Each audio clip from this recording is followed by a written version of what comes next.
అరుణోదయమున లేచి కన్నీటి ప్రార్థన చేసి, అరుణోదయమున లేచి కన్నీటి ప్రార్థన చేసి, కుటుంబమునకు కావలి నిలిచి, కుటుంబమునకు కావలి నిలిచి, ప్రభు త్రోవలోనే సాగుచు నిత్యము స్తుతింతుము, నిత్యము స్తుతింతుము.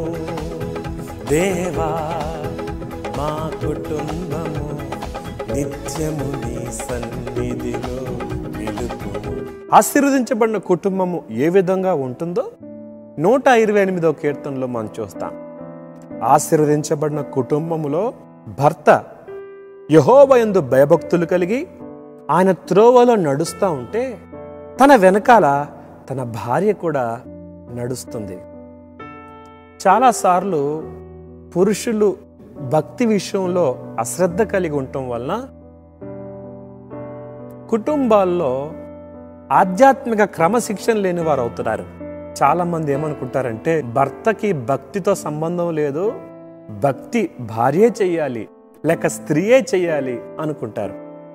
మరి యోబు గ్రంథం మనం గమనిస్తే అరుణోదయం లేచి తన పిల్లలందరి కొరకు ప్రార్థన చేసేవాడంట.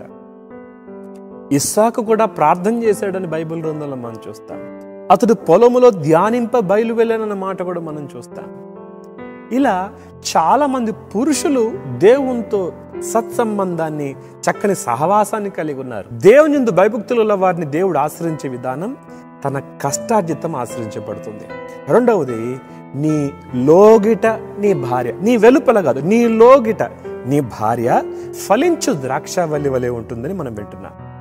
ఆ తర్వాత నీ భోజనపు బల్ల చుట్టూ నీ పిల్లలు ఒలీవ మొక్క తిన్నగా ఎలా ఎదుగుతుందో, పచ్చగా ఎలా ఉంటుందో, వారి పిల్లలు కూడా దేవుని యందు భయభక్తులు గల వారిగా భోజనపు బల్ల చుట్టూ సహవాసం కలవారిగా ఉంటారు. నేటి దినాల్లో చాలా కుటుంబాల్లో సహవాసం లేదు, చాలా కుటుంబాల్లో ప్రేమ లేదు. కారణం ఇదిగో ఏదో లోపం ఉందేమో. ఒకసారి మన కుటుంబాల్ని పరిశీలన చేసుకుందాం.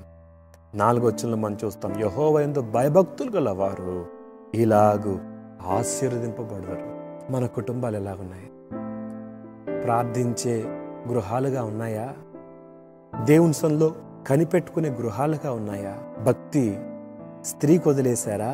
పురుషుడు స్త్రీ ఇద్దరు జ్ఞానము కలిగి కుటుంబాన్ని కట్టుకోవాలి. ఆ జ్ఞానము దేవుడే ఇస్తాడు. ఇద్దరి మధ్యలో మనస్పర్ధాలు వస్తే ప్రార్థన ద్వారా దేవుని యొద్దకు సమస్యను తీసుకురండి, దేవుడు జవాబిస్తాడు.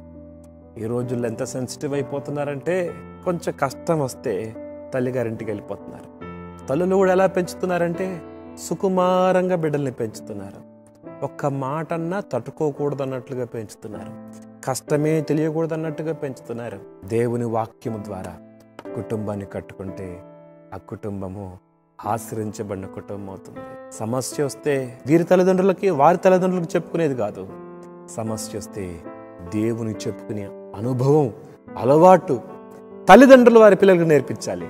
సమస్య దేవుని ఎదుగు తీసుకొని వచ్చి పరిష్కారం పొంది కుటుంబం సమాధానంగా వర్ధిల్లుతుందని దేవుని సేవకునిగా తెలియజేస్తున్నాను.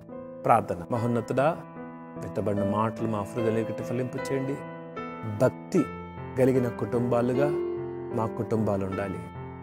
కుటుంబ వ్యవస్థ గాడిలో పెట్టండి. బలహీనంగా ఉన్న వారిని బలపరిచి స్థిరపరచండి. మెట్టుకు కుటుంబాలను కట్టుకునే జ్ఞానము స్త్రీకి పురుషులకే దయచేయండి.